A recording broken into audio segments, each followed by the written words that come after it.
আজকের এই ভিডিওটা অল্প বয়সের মানুষজন, আমাদের মতো ইয়ং ছেলে মেয়ে এবং প্রাপ্তবয়স্ক মানুষজন সবার জন্যই অত্যন্ত গুরুত্বপূর্ণ একটা ভিডিও হতে চলেছে। আজকের এই ভিডিওর থাম্বনেল দেখে আপনারা বুঝতে পেরে গেছেন যে আজকের এই ভিডিওতে আমরা মূলত আলোচনা করব মানসিক চাপ নিয়ন্ত্রণ করার উপায় কী, বা মানসিক চাপ থেকে আপনি কিভাবে বেরিয়ে আসতে পারবেন। আজকের এই ভিডিওতে আমি আপনাকে 7টা এমন উপায় বলবো যেটা আপনাকে স্টেপ বাই স্টেপ ফলো করতে হবে, এবং আপনি দেখবেন যে আপনি সেখান থেকে বেরিয়ে আসতে পারছেন। আপনার যে মেন্টাল স্ট্রেস রয়েছে সেখান থেকে আপনি খুব সহজেই বেরিয়ে আসতে পারছেন। আমরা অ্যাকচুয়ালি এই মেন্টাল স্ট্রেসটাকে বা মানসিক চাপটাকে এতটা বেশি প্রাধান্য দিই বা এতটা ভয়ঙ্কর বলে মনে করি, ততটা কিন্তু নয়। সেটা আপনি ভিডিওর শেষ পর্যন্ত দেখলেই বুঝতে পারবেন। আজকের এই ভিডিওতে 7টা রুলস আমি বলে দেবো। এই 7টা রুলস আপনাকে ফলো করতে হবে এবং স্টেপ বাই স্টেপ ফলো করতে হবে। এই 7টা রুলসকে মূলত আমরা ভেঙে নেব 3+3+1। আরেকবার বলি, 3+3+1 এইভাবে ভেঙে নেব। কেন এমনভাবে ভাঙছি, আপনি যদি পুরো ভিডিওটা দেখেন তাহলে আপনি অবশ্যই বুঝতে পারবেন। সো চলুন জেনে নিই the 7 rules to reduce stress. আজকের এই ভিডিওটা সম্পূর্ণ দেখার সাথে সাথে আপনি বোঝার চেষ্টা করুন, কারণ এখানে সাইকোলজিক্যাল ডিসকাস হয়, এখানে রিয়েলিটি বেসিস ডিসকাস হয়, এখানে সমস্যার সমাধান হয়। ভিডিওটা আপনি ফেসবুক পেজে দেখে থাকলে অবশ্যই ফেসবুক পেজ থেকে লাইক করে ফলো করে নিন। আপনি ইউটিউব চ্যানেলে ভিডিওটি দেখে থাকলে ইউটিউব চ্যানেলটিকে সাবস্ক্রাইব করে পাশে থাকা বেল আইকনটিকে প্রেস করে অল নোটিফিকেশনে ক্লিক করে দিন নেক্সট ভিডিও নোটিফিকেশন পাওয়ার জন্য, কারণ এখানে লাইফ এবং লাভ রিলেটেড প্রবলেমের সলিউশন পাওয়া যায়। এই চ্যানেলের ভিডিও আপনি প্রতিনিয়ত দেখতে থাকলে আস্তে আস্তে আপনি একজন প্রকৃত মানুষ হয়ে উঠবেন, আমি আপনাকে কথা দিলাম। So step by step follow করতে হবে।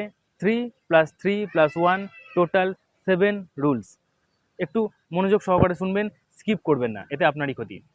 এবং ভিডিওটা আপনার ভালো লাগলে অবশ্যই শেয়ার করতে ভুলবেন না, কারণ প্রথমেই বললাম ইয়ং এজ থেকে শুরু করে একদম প্রাপ্তবয়স্ক মানুষ সবাই এই মানসিক চাপ নিয়ে যথেষ্ট চিন্তায় আছেন। তাই আপনি শেয়ার করে ভিডিওটা একটু আপনার সামাজিক দায়িত্বটা পালন করবেন। যাই হোক, শুরু করি স্টেপ বাই স্টেপ।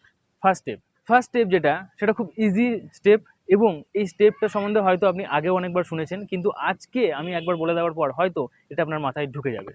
প্রথম স্টেপ যেটা, সেটা আপনাকে মনে রাখতে হবে বা মেনে নিতে হবে যে আপনি একজন মানুষ। হ্যাঁ, আপনি এবং আমি উভয়েই বা আমরা সবাই মানুষ, আর মানুষ মাত্রই ভুল হয়। যদি আমরা ভগবান হতাম তাহলে কিন্তু কখনোই আমাদের দ্বারা ভুল হতো না। মানুষ মাত্রই ভুল হয়, এবং মানুষ এই পৃথিবীতে অনেক কিছু করার চেষ্টা করে, অনেক কিছুর আবিষ্কর্তাও মানুষ। তাই মানুষ মাত্রই ভুল হয়। আপনার জীবনেও হয়তো কিছু না কিছু ভুল হয়েছে, এবং সেই ভুলটাকে নিয়েই আপনি বেশি পরিমাণে মানসিক চাপ পাচ্ছেন। অনেক ক্ষেত্রে আমরা এমন কিছু ভুল করে বসি যে ভুলের মাসুলটা হয়তো আমাকে গুনতেই হয়, বা সামাজিকভাবে সেই ভুলের জন্য আমাদেরকে অনেক ছোটও হতে হয়। তো ছোট হচ্ছেন, আপনাকে কথা শুনতে হচ্ছে, আপনার জীবনে সমস্যা হচ্ছে, যাই হোক না কেন, প্রথম স্টেপ যেটা, সেটা হচ্ছে আপনাকে মেনে নিতে হবে যে আপনি মানুষ এবং মানুষ মাত্রই ভুল হয়। আর একটা কথা আপনাকে অবশ্যই বলবো, যে জানেন, সহজ সরল মানুষরাই না বেশি ভুল করে। তাই আপনার ক্ষেত্রে যদি এমনটা হয়ে থাকে যে আপনি একটু বেশি ভুল করছেন, তাহলে হয়তো আপনি একটু বেশি সহজ সরল মানুষ। তাই এটা মাথায় রাখুন। স্টেপ বাই স্টেপ এগুলোকে ফলো করুন, আপনি অবশ্যই আপনার মানসিক চাপ থেকে বেরিয়ে আসতে পারবেন। ভিডিওটা স্কিপ করবেন না, আপনার জন্য অনেক ক্ষতি হবে। সেকেন্ড, দেখবেন আমরা মানসিক চাপ তখনই পাই যখন কোনো না কোনো এমন কিছু ভুল করি যে ভুলটার জন্য আমাদেরকে কথা শুনতে হচ্ছে, তাই তো? আর সেই ভুল কাজটা আমরা হয়তো আমাদের বন্ধু বান্ধব বা আমাদের এমন বাইরের কিছু মানুষজনকে বলি, আমরা মনে করি যে বাইরের মানুষরা সেই বিষয়টা শোনার পরে আমাদেরকে হেল্প করবে ওখান থেকে বেরিয়ে আসার জন্য, কিন্তু এটা ম্যাক্সিমাম টাইম হয় না। 99% ক্ষেত্রে আপনি দেখবেন যে কখনোই কোনো বাইরের বন্ধু বান্ধব থেকে শুরু করে বা বাইরের আত্মীয় স্বজন থেকে শুরু করে পাড়া প্রতিবেশী থেকে শুরু করে এমন কেউ যারা আপনার বাইরের, তারা কখনোই আপনাকে এখান থেকে বেরিয়ে আসার জন্য হেল্প তো করবেই না, বরং আপনার সেই দোষটাকে নিয়ে আরও 10 জনের কানে শোনাবে, এবং 10 জন মিলে আপনাকে আরও ছোট করবে, এবং ছোট্ট যে ভুলটা হয়েছিল সেটা আরও বড় আকার ধারণ করবে। তাই সেকেন্ড স্টেপ এটাই, যদি কোনো ভুলের জন্য আপনি মানসিক চাপ পাচ্ছেন বা যদি কোনো সমস্যা হচ্ছে আপনার, সেই সমস্যাটা বন্ধু বান্ধবের সাথে শেয়ার করার থেকে আপনি ঘরের মানুষের সাথে শেয়ার করুন। হ্যাঁ, এখানে হয়তো অনেক মানুষের এমন সমস্যা হয় যে মা বাবার সাথে শেয়ার করলে তারা বুঝতে পারে না। তারা কেন বুঝতে পারে না? কারণ তাদের আর আমাদের মধ্যে একটা জেনারেশন গ্যাপ হচ্ছে। ওনারা ওনাদের জায়গায় ঠিক এবং আমরা আমাদের জায়গায় ঠিক। এই জিনিসটা ওনারা হয়তো বুঝতে পারেন না, এটা ঠিক কথা। কারণ জেনারেশন গ্যাপটা হচ্ছে, ওনারা একটা সময় দেখেছিলেন, আমরা একটা অন্যরকম সময় দেখছি। তো এই যে সমস্যাটা হচ্ছে, সেই কারণে অনেকজন কি করে, মা বাবাকে কথাগুলো না বলে তারা বেশিরভাগ টাইম তাদের বন্ধু-বান্ধব বা অন্য কাউকে কথাগুলো বলে বেড়াচ্ছে। এইগুলো করবেন না। এতে আপনার বেশি সমস্যা বাড়বে। মা বাবা যদি একান্তই আপনার কথা বুঝতে পারছেন না, তাহলে আপনি আপনার খুব কাছের মানুষ হয়তো আপনার দাদা দিদি ভাই বোন কেউ একজন, তাদের সাথে কথাটা শেয়ার করুন, তারা হয়তো বুঝবে। আর যদি আপনার একান্তই দাদা দিদি ভাই বোন কেউ না থাকে, তাহলে আপনি বারবার আপনার মা বাবাকেই কথাটা বলুন। একবারের জায়গায় 10 বার বলুন, কিন্তু মা বাবাকেই বলুন, কারণ আপনার সমস্যা হলে সেই সমস্যা থেকে আপনার মা বাবাই আপনাকে বার করে আনতে পারবে। ঠিক আছে? হয়তো প্রথমবার বুঝবে না, দ্বিতীয়বার বুঝবে না, তৃতীয়বারও বুঝবে না, কিন্তু পঞ্চমবার, ষষ্ঠবার, দশমবার আপনি যখন বলবেন তখন বুঝবে কথাটা। আপনি যখন সমস্যায় আছেন এটা বোঝাবেন, তখন একদিন বুঝবেই। একটু সময় হয়তো লাগতে পারে জেনারেশন গ্যাপের জন্য। এখন তো অনেক মা বাবা অনেক মডার্ন হয়ে যাচ্ছে, তো অতটাও হয়তো অনেক সমস্যা হবে না। তবুও আপনি বাইরের কাউকে আপনার এই সমস্যাগুলো বা আপনার এই ভুলগুলো তুলে ধরবেন না, এতে আপনার সমস্যা বেশি বেড়ে যাবে। থার্ড পয়েন্ট, এটাও আপনাকে যথেষ্ট ভালোভাবে মাথায় রাখতে হবে যে আপনি যে ভুলের জন্য বা আপনার যে মানসিক চাপ হচ্ছে, আপনি মনে করছেন যে আমার হয়তো জীবনটা এখানেই শেষ হয়ে যাচ্ছে বা আমার গল্প হয়তো এখানেই শেষ। এটা ঠিক নয়। এইভাবে আপনি একটু ভালো করে ভেবে দেখুন যে আপনার অতীতেও অনেক রকম সমস্যা হয়েছে, আপনি সেগুলোকে পার করে আজকে এই জায়গায় দাঁড়িয়েছেন। তাই তৃতীয় পয়েন্ট এটাই যে এটা শেষ নয়। এটাকে একবার মনে রাখুন বা একবার মাথার মধ্যে ঢুকিয়ে দিন যে এটা শেষ নয়। হয়তো আপনার টাইম পিরিয়ড খারাপ চলছে, হয়তো আপনার কোনো রকম ভুলের জন্য আপনাকে দোষারোপ হতে হচ্ছে, হয়তো আপনার মানসিক চাপ অন্যরকম সমস্যার জন্য হচ্ছে, কিন্তু এই টাইম পিরিয়ডটা কেটে যাবেই, কেটে যাবেই। ভগবান শ্রীকৃষ্ণ একবার অর্জুনকে বলেছিলেন যে একটা দেওয়ালের মধ্যে এমন কিছু কথা লেখো যে কথাটা শুনে সবাই ভাবতে বাধ্য হবে। জানেন অর্জুন কি লিখেছিল? অর্জুন লিখেছিল যে এই সময় পেরিয়ে যাবে। ইয়েস, এই সময় পেরিয়ে যাবে। কারো যদি খুব ভালো সময় থাকে, সেটাও একটা সময় পেরিয়ে যায়। আর যদি কারো খারাপ সময় থাকে, তো সেটাও পেরিয়ে যায়। কারোর জীবনেই ভালো এবং খারাপ এটা নির্দিষ্টভাবে পার্মানেন্টভাবে থেকে যায় না। ভালো এবং খারাপ উভয় নিয়েই জীবন। তো আপনি এটা মেনে নিন যে এটা শেষ নয়। তাহলে দেখবেন আপনার মানসিক চাপ অনেক রিলিফ হয়ে যাচ্ছে। সো 7টা নিয়মের মধ্যে 3টে নিয়ম আমি বলে দিলাম। এই 3টে নিয়ম আপনাকে প্রথমে স্টেপ বাই স্টেপ ফলো করতে হবে। এবার আমরা পরের 3টে নিয়মের মধ্যে চলে যাব।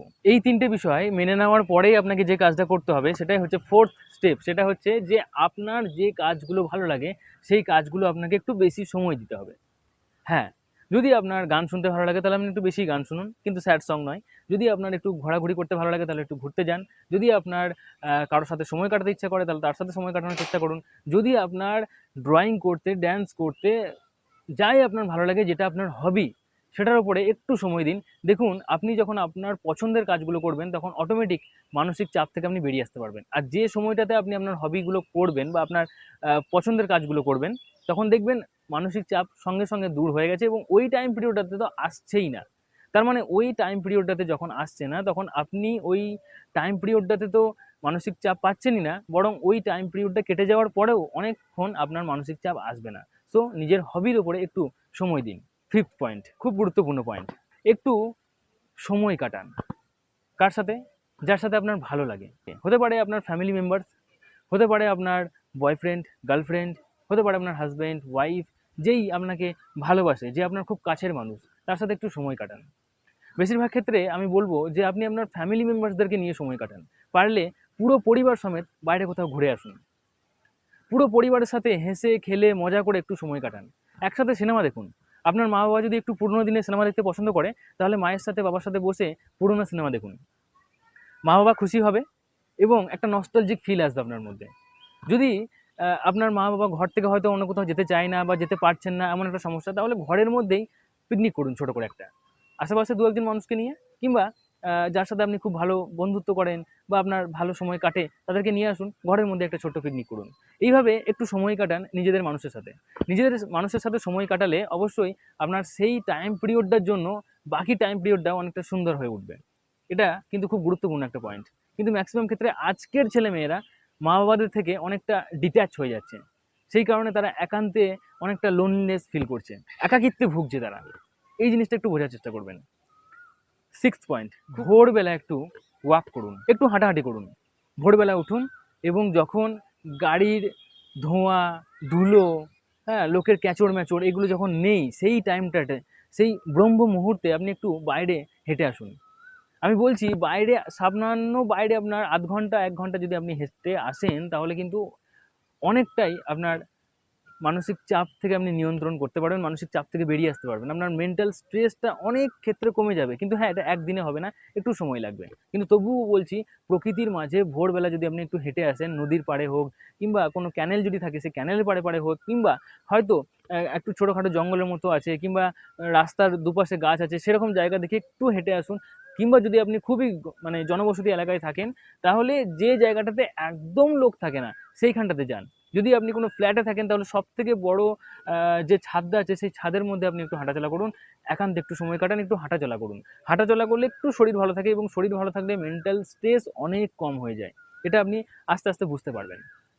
ঠিক আছে? তো 3টে পয়েন্ট প্রথম বলেছিলাম, সেটাকে মেনে নিতে হবে।